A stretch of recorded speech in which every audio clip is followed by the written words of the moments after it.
Shalom Bapak Ibu Saudara-saudara yang dikasihi oleh Tuhan Yesus. Selamat bertemu kembali pada pagi hari ini.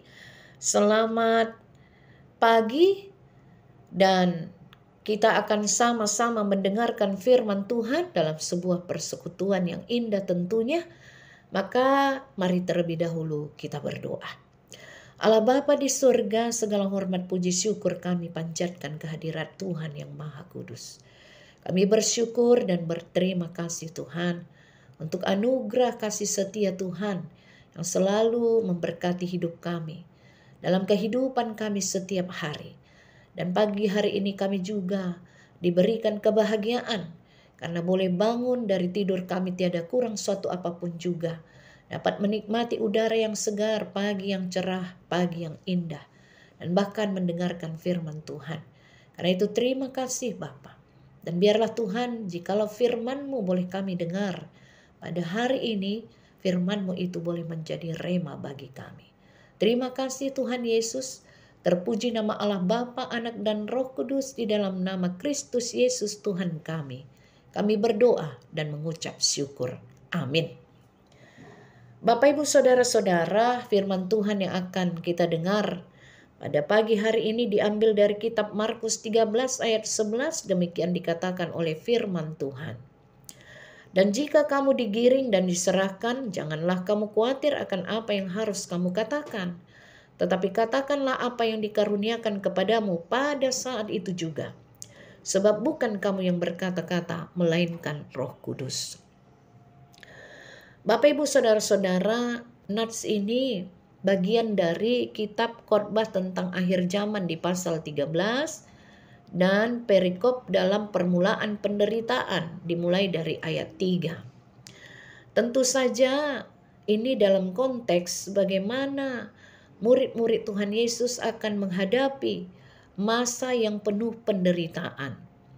Di ayat 9 dikatakan, tetapi kamu ini hati-hatilah, kamu akan diserahkan kepada majelis agama, dan kamu akan dipukul di rumah ibadat, dan kamu akan dihadapkan ke muka penguasa-penguasa dan raja-raja karena aku sebagai kesaksian bagi mereka.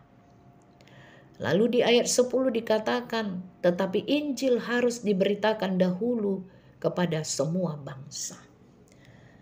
Nah, karena itu Bapak Ibu Saudara-saudara yang diingatkan oleh Tuhan Yesus kepada murid-muridnya agar ketika mereka menghadapi itu semua tidak khawatir, tidak takut, ketika mereka harus memberitakan Injil, ketika mereka harus mempersaksikan kebenaran firman Tuhan, ketika mereka harus memberitakan keselamatan yang dibawa oleh Yesus Kristus ke tengah-tengah dunia ini, mereka pasti akan mengalami penderitaan, dipukul, dihakimi di rumah ibadat, akan dihadapkan ke pemuka penguasa-penguasa, kepada raja-raja.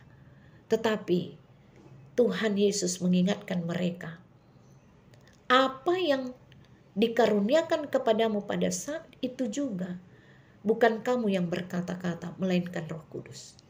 Jadi Tuhan sudah mengingatkan para murid-muridnya bahwa ketika mereka harus bersaksi, memperkatakan kebenaran firman Tuhan, jangan mereka bersandar kepada pengertian mereka sendiri.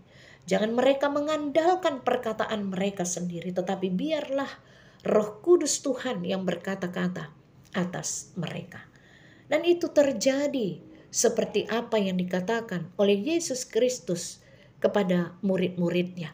Kita tahu Bapak Ibu Saudara-saudara, pada jemaat mula-mula, bagaimana penderitaan yang luar biasa dialami oleh jemaat mula-mula, dialami oleh rasul-rasul Tuhan, murid-murid Yesus, dan para rasul-rasul yang lain, yang memberitakan Injil ke seluruh Asia Kecil, ke seluruh bangsa, ke seluruh negara. Karena itu mereka akan penuh dengan penderitaan di dalam pemberitaan Injil tersebut. Tetapi Tuhan sudah mengingatkan bahwa mereka tidak perlu takut karena Tuhan menyertai mereka. Penyertaan Roh Kudus ada senantiasa pada mereka. Tidak mudah Bapak Ibu Saudara-saudara di dalam memberitakan Injil.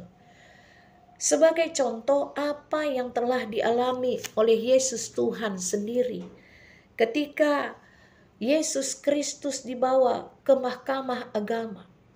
Kaum Sanhedrin yang terdiri dari imam-imam dan tua-tua Yahudi, niat mereka ingin mempermalukan Yesus. Niat mereka agar Yesus ditangkap karena begitu tidak sanggup lagi mereka menahan kebenciannya kepada Yesus. Benarlah sebuah kalimat yang mengatakan, bila hati sudah dipenuhi kebencian, maka segunung kebaikan takkan terlihat.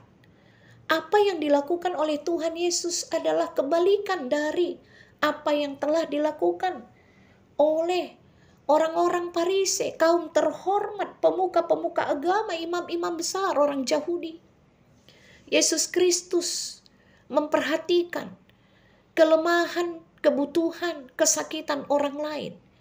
Yesus Kristus menolong mereka. Yesus Kristus Tuhan menyembuhkan penyakit-penyakit orang yang diderita oleh orang-orang banyak pada waktu itu. Ada orang yang berpenyakit kusta, ada orang yang dikuasai oleh roh-roh jahat, ada orang yang lumpuh, bahkan Tuhan Yesus membangkitkan orang mati, Lazarus. Bukan itu saja, bahkan Tuhan memberi makan begitu banyak orang. Bahkan Tuhan tidak mau menghakimi ketika ada orang yang dianggap sebagai sampah masyarakat, pendosa besar. Tetapi Yesus mau duduk bersama dengan mereka. Apa yang dilakukan oleh orang-orang Farisi, imam-imam besar mereka justru kebalikannya.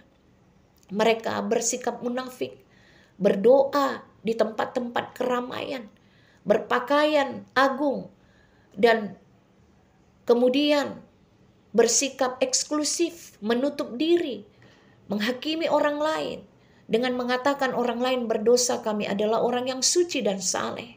Sangat bertolak belakang apa yang dilakukan oleh para pemuka-pemuka agama orang-orang Yahudi dengan apa yang dilakukan Yesus. Tetapi karena segudang kebencian atau hati dipenuhi kebencian, maka segunung kebaikan Tuhan Yesus tidak mereka lihat. Bahkan beragam cara dilakukan oleh kaum Sanhedrin, imam-imam tua-tua Yahudi, untuk supaya orang lain ikut membenci Yesus, agar Yesus semakin banyak musuhnya dan kalah tak berdaya. Tetapi kita melihat apa yang dilakukan oleh mereka tidak berhasil. Bapak Ibu Saudara-saudara, Injil, berita keselamatan itu semakin dibabat, semakin merambat. Oleh karena itu, ini menjadi suatu pembelajaran bagi kita bahwa di dalam kehidupan kita tidak perlu khawatir di dalam memberitakan firman Tuhan. Tetapi satu hal yang harus kita ingat, hidup kita sendiri merupakan firman yang diberitakan. Atau kita adalah saksi-saksi Kristus yang hidup. Kita adalah surat-surat yang terbuka, yang dapat dibaca dan dilihat setiap orang. Karena itu, Bapak Ibu Saudara-saudara, mari kita selalu memohon pimpinan Tuhan untuk kita semua, agar sekalipun kita mengalami persoalan yang berat seperti yang dialami oleh para pemberita Injil, para misionaris, para murid-murid Tuhan, para rasul, mereka bertahan di dalam penderitaan mereka, di dalam pemberitaan Injil. Kita pun demikian. Mungkin kita menerima cemoohan, ejekan, kritikan ketika kita memberitakan firman Tuhan. Mungkin orang lain berkata, dia hanya tahu berkata-kata, tetapi tidak di dalam melakukan. Karena mereka mungkin sudah memiliki bibit kebencian terhadap kita. Bisa saja itu terjadi Bapak Ibu Saudara-saudara. Atau bisa saja orang lain mencemoohkan agama kita. Tetapi kita tidak perlu khawatir. Selama kita berjalan di dalam kebenaran firman Tuhan, di jalan Tuhan, maka kita pasti akan dibela oleh Tuhan. Karena itulah memang resiko-resiko yang harus kita alami sebagai pemberita Injil yang menyatakan kebenaran Tuhan. Tetapi kita akan selalu meminta di dalam doa supaya Roh Kudus memberkati kita. Dan dalam kita berkata-kata memberitakan firman Tuhan, biarlah Roh Kudus juga yang membantu kita untuk berkata-kata yang benar, untuk mengatakan yang keluar dari mulut kita kebenaran firman Tuhan.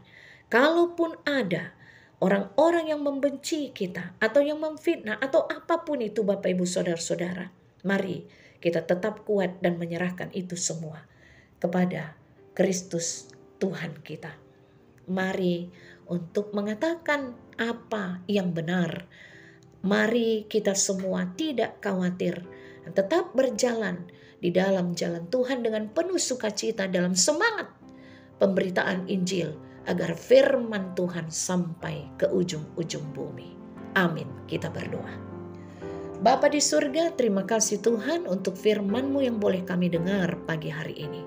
Kuatkanlah kami ya Tuhan untuk melakukan kebenaran firman Tuhan, dan kuatkan kami untuk mewartakan berita kabar baik itu agar firman Tuhan boleh sampai ke ujung-ujung bumi. Pakailah kami semua sebagai hamba-hamba Tuhan. Pakailah kami semua sebagai murid-murid-Mu ya Bapa, agar nama Tuhan ditinggikan dan dipermuliakan di tengah-tengah kehidupan kami.